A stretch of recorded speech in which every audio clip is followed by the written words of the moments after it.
j'ai pensé sincèrement la plus belle campagne des trois, puis c'est grâce à vous autres, grâce à votre présence, grâce à votre soutien.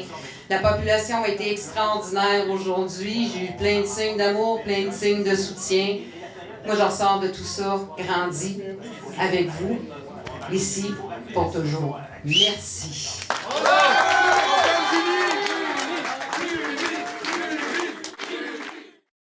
Il y avait de l'émotion là-dedans. Julie Vignola, qui est avec nous, députée de Beauport-Limoilou depuis 2019. Bonsoir. Bonsoir. Caroline Desbiens, je vais prendre mes notes pour le nom de votre circonscription. Elle était tellement longue. Beauport, Côte-de-Beaupré, Île-d'Orléans, Charlevoix. Ah oui, les présidents de la Chambre n'ont pas encore réussi à la dire au complet. Là, avec la nouvelle appellation, on l'a raccourci. Première question, comment ça va, mesdames, d'abord, à Mme Desbiens? Bien, ça va. Avec les soubresauts qu'on a connus le soir de l'élection, on nous a annoncé gagnant et pendant 50 minutes, on a festoyé. Et ça doit il a fallu être dur, que je récupère mon équipe et qu'on prenne un grand respire après pour assurer la suite. Donc, c'était humainement éprouvant.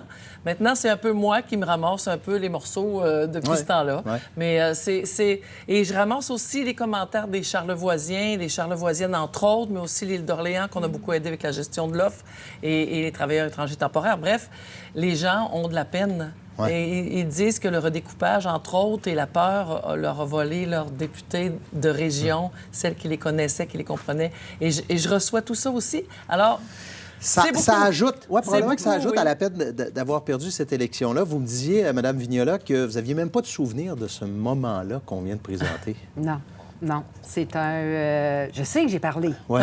Je me souviens de la dernière phrase. Maudit que je vous aime. J'ai pas le droit de dire ça. Ben, vous avez tout à fait le droit de le dire, voyons donc. Je me souviens de la dernière phrase, mais ce que j'ai dit avant, c'est assez flou, probablement à cause de l'immensité de l'émotion. Je peux dire, sans me tromper, que vous deux, vous aimiez ça, être député. Absolument. Ah oui. Vous en mangez. Absolument. Ouais. Absolument. Puis notre objectif, c'était... Julie et moi, on s'est connus en campagne électorale en 2019.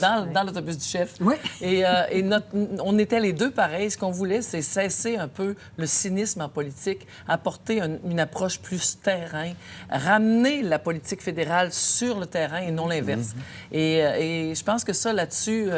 l'objectif est atteint. On le voit avec l'émotivité des gens aujourd'hui. On sent qu'il y a une proximité, il y a un attachement profond à autre chose qu'un politicien. Ouais. Il y a quelque chose de plus humain que ça. Et ça, c'est vraiment... on le disait toutes les deux tantôt en coulisses, c'est vraiment notre grand trophée, je pense. Ouais. Oui. Sur le job, Mme Vignola, vous avez aimé ce job-là? Adoré. Ouais. Adoré le Vraiment. job dans tous ses aspects. Autant l'aspect circonscription, qui est un aspect très, très humain, puis d'apporter les voix de Beauport-Limoilou à Ottawa. En caucus, je ne sais pas combien de fois où est-ce qu'on disait « Ah, il y a un consensus là-dessus. » OK. Non, il n'y en a pas.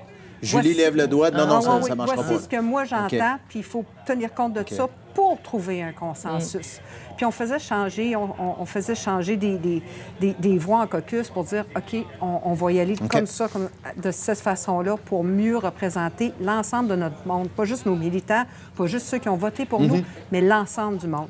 Puis, bien, toute la bébite parlementaire, j'avais le comité des opérations gouvernementales et des prévisions budgétaires. En résumé, s'il y a le mot contrat, s'il y a le mot budget, c'était moi qui l'étudiais avec d'autres collègues, puis le travail des comités est très inconnu. C'est des choses qu'on voit peu, ça. Ouais. On voit les périodes d'échange à la Chambre de communes, puis des fois, ça peut être acerbe, on s'entend. Oui. Tout à fait. Mais c'est peu du travail de député. Tantôt, on sortait des statistiques sur la présence des femmes en politique. On est à 30 actuellement. Parce que, puis, quelque part, ça suit les candidatures. Il y avait 32 de candidatures féminines, 30 d'élus. Et 0 dans notre capitale nationale. Ouais. là. 0 dans notre capitale nationale. Du côté de la Rive-Nord, oui. Oui, du côté de la Rive-Nord, les femmes ont plus de voix. Mais pourquoi c'est comme ça? Pourquoi il y a juste 30 de femmes qui se présentent en politique? Bien, faut être prêt à ça. Faut avoir faut être rendu là dans nos vies. Il faut avoir l'appui de nos familles. Il y a plusieurs enjeux qui rentrent en ligne de compte. Mais il y a aussi le fait que... il y a des contextes politiques, on dirait, qui sont encore... Il y a encore des préjugés, il y a encore des... Alors qu'on est des battantes... Julie parlait de son comité, moi je suis au comité pêche-océan. D'ailleurs, Alexis Deschênes a été élu en Gaspésie, les îles et tout ça. On est très contents parce qu'on a beaucoup travaillé avec les pêcheurs. Moi, j'ai reçu le titre de guerrière de l'eau par la Commission des Grands Lacs. C'est pas rien. On fait donc des choses qui outrepassent un peu, parfois, notre cours, notre terrain de jeu, mais ça fait en sorte que le Québec rayonne, puis on a une approche féminine, cette espèce de... C'est différent, une femme en politique? Ben oui, plus de consensus, plus d'écoute, plus... C'est dans nos natures, je dirais. Je veux pas faire de non, mais je veux soumettre parce qu'il reste... classique là, avec ça, mais c'est vrai qu'on a une approche un peu plus... Je vais donner un exemple. Dans mon comité, conservateurs, libéraux, NPD se parlaient à peu près pas. Oui. Et la personne qui faisait les liens, qui amenait l'émotion pour dire on va étudier telle chose, c'était moi. Puis là, j'allais voir. Est-ce que vous êtes correct? Oh, je changerais ça. OK, j'allais voir les autres. Êtes-vous correct avec ça? C'était le pivot, le lien. J'étais le pivot, puis on me traitait de Lester B. person. Mais vous savez quoi? Même chose chez nous. Et je veux vous laisser sur une réflexion. Il y a quelques semaines, j'animais avec Roméo Dallaire un panel ici au Salon du Livre. Et M. Dallaire a fait un vibrant plaidoyer pour la présence des femmes en politique.